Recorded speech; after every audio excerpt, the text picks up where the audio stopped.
Mahabharat episode 8 राजा पांडु की मृत्यु।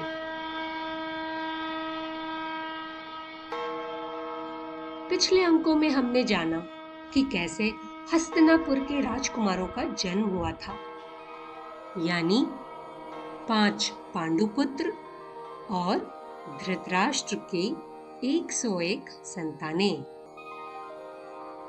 पांडवों का जन्म तो वानप्रस्थ आश्रम में ही हुआ था और पांडवों के जन्म के बाद भी पांडु अपनी दोनों पत्नियां कुंती और माद्री के साथ वानप्रस्थ के आश्रम में ही रह रहे थे।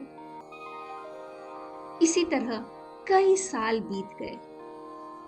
एक दिन की बात है जब 5 बाल पांडव माता कुंती के कार्यों में उनका हाथ बटाने के लिए बाहर जंगलों में गए थे।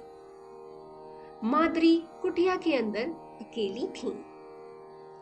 यूं तो मुनि किदम के श्राप के बाद राजा पांडु तो अपनी पत्नियों से दूरी ही बनाए रखते थे, पर उस दिन माद्री को अकेला पाकर पांडु अपने आप को रोक नहीं पाए और वे माद्री के पास चले गए और उन्हें गले से लगा लिया। फिर क्या था, मुनि किदम के श्राप ने वास्तविक रूप ले लिया। पांडु का अपनी पत्नी के पास जाना ही उनका काल बन गया। पांडु उसी समय मूर्छित होकर धरती पर गिर पड़े।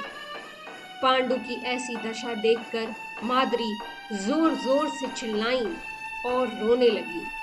माद्री की चीख सुनकर कुंती कुटिया के अंदर आई और पांडु की यह दशा देख वह भी विलाप करने लगी।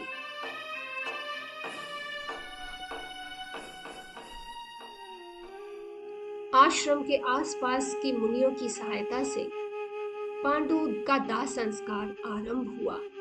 माद्री अपने आप को ही अपने पति की मृत्यु का कारण मानने लगी थी, इसलिए उन्होंने यह निश्चय कर लिया था कि वह भी पांडु की चिता के साथ सती हो जाएंगी। कुंती ने माद्री को बहुत समझाने की कोशिश की, पर माद्री ना मानी। उन्होंने अपने दोनों पुत्र नकुल और सहदेव को कुंती के सपूत कर दिया और माद्री अपने पति पांडु के साथ सती हो गई।